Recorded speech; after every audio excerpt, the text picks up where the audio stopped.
In the ancient land of India, there lived a great teacher named Gautama Buddha. His wisdom and teachings spread far and wide, touching the hearts of all who listened. One day, a large crowd gathered in the marketplace to listen to Buddha speak. Among them were merchants, farmers, scholars, and seekers of truth. A young man stepped forward and asked, "What is the secret to finding peace and happiness in life?"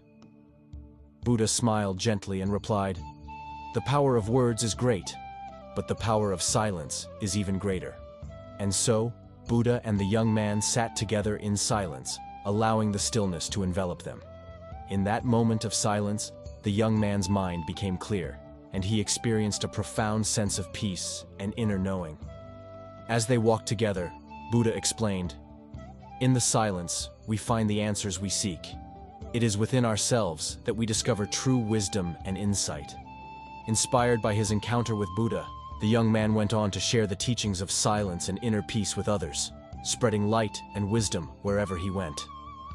And so, the power of silence continued to echo through the ages, reminding us all of the profound wisdom that lies within the stillness of our own hearts.